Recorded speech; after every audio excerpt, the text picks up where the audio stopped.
Hi, and welcome to another of our Catching Up with the Coalition.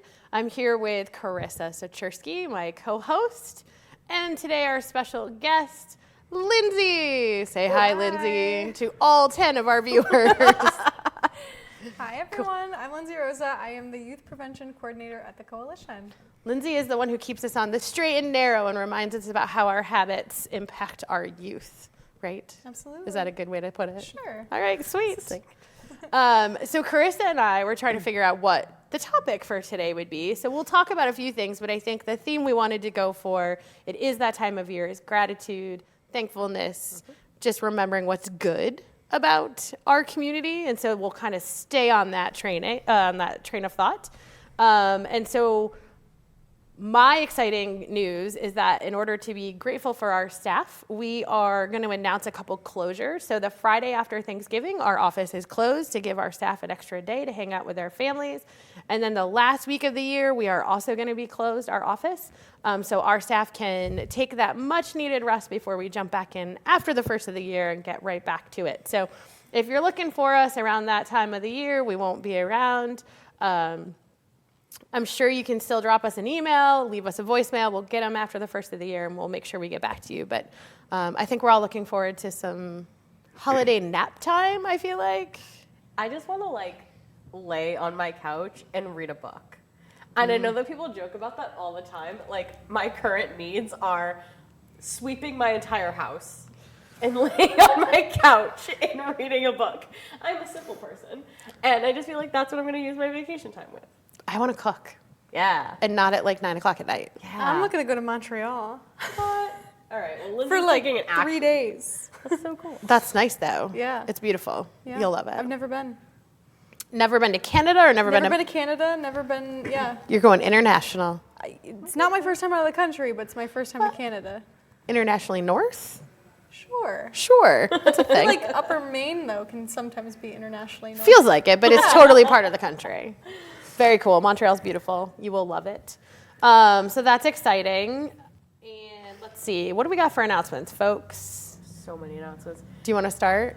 Where do you want to start? I'll start with Peacemaker stuff. Perfect. So for folks who are familiar, and obviously there's some time in between before we get to that time of year, but we are currently planning our MLK Day of Service. If you all are familiar, the Coalition, we are fortunate enough that we help facilitate the MLK Day of Service every year. That's held at MCLA. It's kind of been a lifetime partnership. We're really thankful. It'll be again at MCLA this year, but we are in the process of planning, and that means one of the things we are talking about right now is getting Peacemaker nominations. So for folks who are longtime viewers, longtime lovers, we'll know that we have something called the Peacemaker Award, which is an award given out at the MLK Day of Service to a community member who really exemplifies the teachings of Dr. King around equity, around community, around inclusion, around holding people up and holding voices up. We ask for community nominations for people. I would like to highlight that these nominations should not be what someone does at their work. Mm-hmm. We love and respect all of our community members that do this as a profession. I think it's incredible work. But I also think it's important to highlight our community members that are serving their community maybe more behind the scenes, right? Yeah. Or highlighting the community members who do a lot of amazing advocacy work and don't even realize the great work they're doing because they just feel called to it. Mm-hmm. So what we'd love for folks to do is think about someone they might want to nominate for a Peacemaker Award. You will see posts on our Facebook. I believe it was also on iBerkshires and in the Berkshire Eagle. We put out a press release for people to just see more about that. It's a really great opportunity to tell us why this person in your community and what they why they should have this award and what they've done. And I think it's really impactful. Because we've had some amazing people get this award beforehand that have done all different kinds of work, everything from recovery work to housing work to anything in between. Yeah. But it's all kind of sat around that foundational work. So right now we are taking submissions for Peacemaker Awards. We ask that, you fill out the form, which will give us some basic information and tell us why, who they are and why, what they do. And then what we do as a committee, we sit with these, and we really do. We sit with them and we kind of process, some of these folks, we get to learn about them too, which is really, really cool. I feel like I learn a lot about my community from other community members' perspectives, which is really, really neat and really beneficial. So those submissions can be sent to us at the coalition. If any of what I'm saying doesn't make sense, or if you're like, Chris, I need more information, you could call the coalition and you can say, I have a question about the Peacemaker Award and MLK Day. There are a couple of us on staff who are part of that planning committee, but I think anybody in the office would be able to connect with you and just help you figure out where to go from there. That form's on our Facebook. I think we're also going to be putting it on our website, but hang tight on that. Check our social medias. iBerkshires has it as well. So think about people you might want to nominate. If you have someone in mind too, and you're sure, like, I'm not sure. It could be that maybe Peacemaker isn't good for like the right fit, but we take neighborly submissions all year long. So start thinking ahead. Yeah. But yeah, that's our big one. MLK Day of Service is of course January. I think it's January 17th this year. It's the Monday. MLK Day. Yeah, MLK Day. That's when the event will be happening, and it'll be back at MCLA this year. More details and posts will come about that, but while I'm talking about it, might as well. Yeah, so if you are someone who that is a holiday for you in your office and you're not working, it's a great opportunity. I believe the saying has always been, it's not a day off, it's a day on. In honor of Martin Luther King Jr. to like really show up for your community. The service projects are pretty basic. They're nothing super extravagant. You get to spend the morning, have lunch, go to the ceremony. That's if it sticks to the sort of traditional thing. I don't know yet. I'm not on the planning committee, so it's a bit of a surprise. But it's inspiring, I think, especially for the Peacemaker to see people. In our work, we work with a lot of people who do great things every day because it's what we do and it's part of our job. And then there's these moments where you get to see glimpses into what's happening in the community that we just don't see. Yeah. And then it's pretty inspiring, I think, for the community to see that. And then hopefully it makes people think about what more can they do and sort of creates that ripple effect out, which is always great. Speaking of the neighborlies, if you missed it and you weren't able to join us, our friends at NBCTC were able to be there to film it, so you will be able to watch it on NBCTC at some point here in the near future. So thank you to our local public access station. You guys are amazing. But it was a great night. I think we had about 200 people there. I think it was over 120 submissions for just acts of neighborliness, family support, health and wellness, businesses pulling together. Youth taking the lead category this year was one of the biggest. Pretty great. One group of kids from the First Baptist Church youth group, pretty much all of them were there, which was awesome. They got their picture taken. Representative John Barrett was able to be with us this year and take photos with everybody, which was super fun.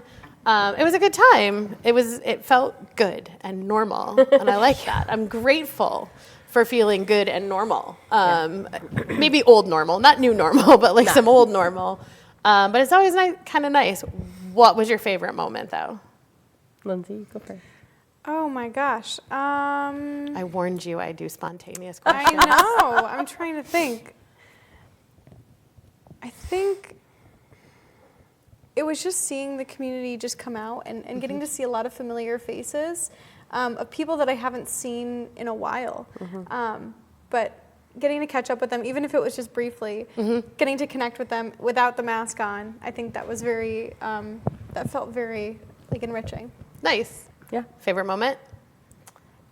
I feel like my answer is so cliche, but it's getting to see all the young people. I had a lot of the young people that got neighborlies this year were young people I get to work with weekly, and it's really cool to watch them. It's kind of like, I'm proud of them, right? I'm proud of watching them succeed. And, it was really cool to be able to hand them their certificate and just remind them, I'm proud of you. You did a great job. And, I think it's really cool that we have something like the neighborlies where we do highlight young people. I think we don't I'm obviously biased again. I'm the youth person, so I say it, but we don't highlight youth and their successes enough, And I think it's really cool that we get the opportunity to do so. Cool. Favorite moment for me, speaking of cliche, had to be Otto Lamb. Our friend Otto got his neighborly for his farm stand and his little garden stand that he did and being generous, which is really great. But that young man walked up on that stage all by himself. Yeah. I'm like, I think he's 7? I don't know, Ben, sorry. Ben and Emily, but he's not super old, and he was like a champ. He walked right up there, shook my hand. Yeah, shook the hand, took his picture, So good. Whatever. and I think then the flip side of that was, you know, Mr. Babcock from the First Baptist Church who got his, and some older folks, you know, who've been in our community for a long time. And it was just seeing the spread of every age group. There was every age group was represented. So there wasn't this like, I'm too young to do something, I'm too experienced to do something, Nice. you know, or I'm too busy because I'm in the middle. Everybody found time to do something. And I think that was like my favorite moment to see that and sort of have that experience. But Otto was pretty darn adorable. So I think that age spectrum too is such a cool reflection of our community. yeah. You know, it's a reminder that like you can be 5 or so and you could do a neighborly act, and you could be 95 and still doing neighborly acts, right? There's no age restriction to being a good neighbor. Absolutely. So Neighborlies was great. We were super glad. And as Carissa said, we are still taking Neighborlies. We will take them all year. So you can go on our website. You can, you know, hook up with someone from the coalition. We'll make sure. But if someone does something nice for you, or you see someone, you know, a couple of the really best ones this year were a gentleman who works for Big Y and a gentleman who works for Walmart, who just like, yeah, they work there, but they go above and beyond to be nice and to be kind and be helpful. And it's just like so nice to be able to say thank you. To make a good experience. Yeah, and recognize that. And so it could just be that. You have a good experience somewhere and someone just went above and beyond. A couple things just to remember, sort of like Carissa said, we do sort of try to focus on people where that's not their job. You know, I would love a Neighborly for being the executive director of the coalition. But that's not really, you know, I get the fun of doing it. So we try to focus on, you know, like the Peacemaker, that people where that's not their work. And we also ask the community at large to not submit yourself. If you have a group of friends, you know, and they're like, hey, you're really good at this, tell them, say, hey, send a Neighborly in for me then. That's cool. But it does, you know, it is really about us recognizing other people for their stuff. So those are a couple things to remember. Speaking of things we can do for our community, Yes. would you like to segue us into our December forum topic? Yeah. Well, before we go there, do we want to I had such a good segue. segue? We'll talk about the other one later. Segue away. Just because Amber opened the door, so I'm walking through it, moving things around. So our December forum, I'm really excited about because I'm helping plan the December forum, so I get excited about these things. But something that came up, so for folks who know that we do our needs assessment, we see what the community really needs, what comes up, and one of the conversations that we kept seeing and highlighted in different ways was around health, wellness, in terms of mental health, wellness, and like self-care, that kind of thing. Yep. So we decided, instead of kind of going a more traditional route, I think, with this forum, Which we've done. Yeah. We've had several years of forums on the challenges of providing mental health care. What does it look like? What are some of the stats? And so we've had years where we've talked about that before, which felt like it was done, right? Like we've done that. And felt a little analytical, I think. Yeah. I think when we talk about self-care and mental health, we can get in the weeds a little bit, right? It's so easy for us to fall into statistics, and which data is extremely important. Don't hear I'm not saying that. But data is very important, right? Or we get overly focused on how other people should take care of their mental health, not our own. Yes. So we walk our walk, but don't talk our talk. So our December forum idea was, let us at the coalition take care of you. Ha. So what we mean by that is, we are going to be asking the community to build their self-care toolbox. Okay. Though this might sound strange, I think we all think it's going to be a lot of fun. You know, we're going to be providing things that there'll be take homes. You'll be taking stuff home with you. Yep. A great way to launch into December before the holidays. But really, we're going to be giving the community different kinds of self-care. So, you know, the mental health part of it, the physical health part of it, the emotional health part of it, right?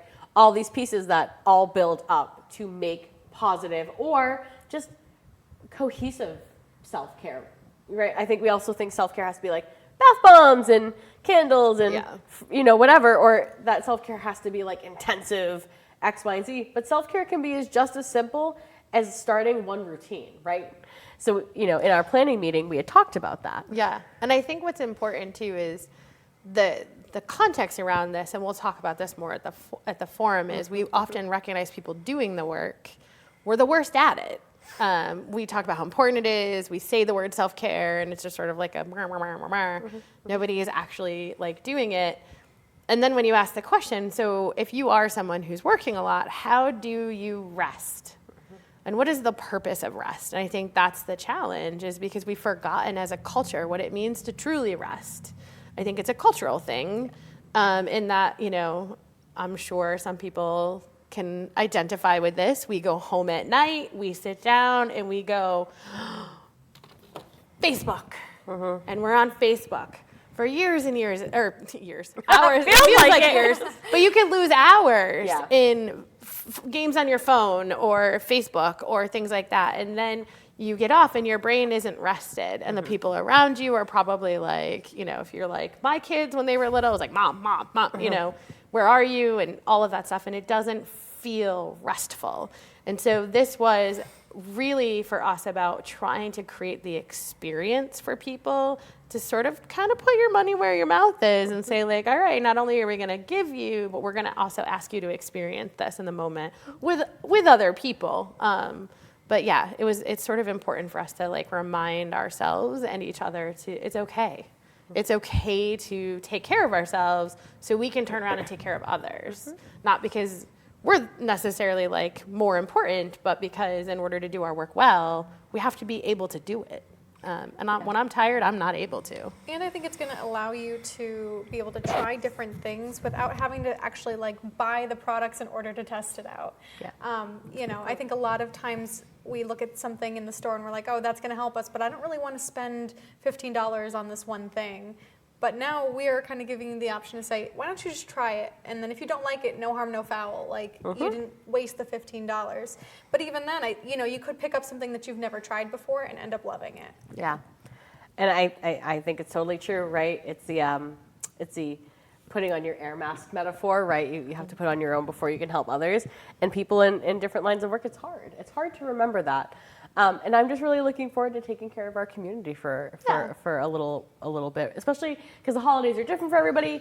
You could be a total holiday lover, but like it also could be stressful because you're gift buying, you're planning. You can love the holidays, and still not be someone who like, I don't know how many people grew up with that grandma who was just like, Christmas at her house was amazing.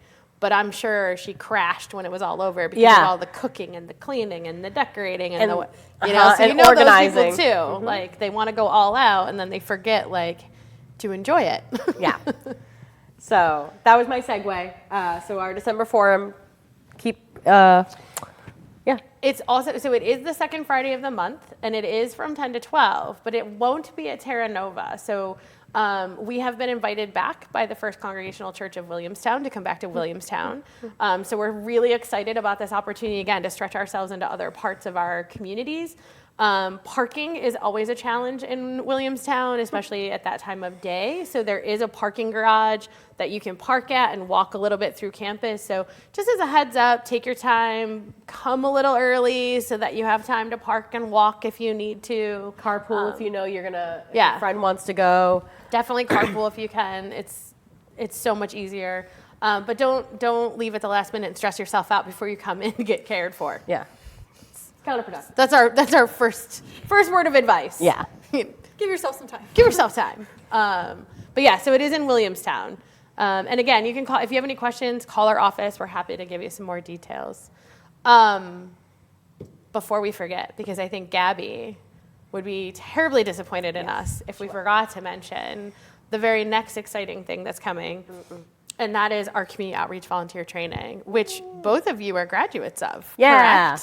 Yeah. I'm like the only person in the office that Gotta take it this year. Yeah. I've literally taken it, just never all in one sitting. Yeah. I've been involved for 12 years, so I've had bits and pieces. Of course. But I think I'm like the only one left that maybe hasn't done the whole training in one sitting. Yeah. Honest to God, is probably my favorite training that I've ever taken in my entire life. All right, so so cool. then you're up to Okay. sell the training. So Community Outreach Volunteer Training, or COV training, is a 6-month training that happens every Monday from 5:30 to 8.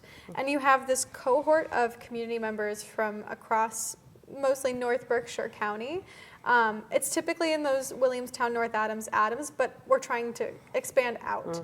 And so you get to meet with social service providers, but also other service providers in the community.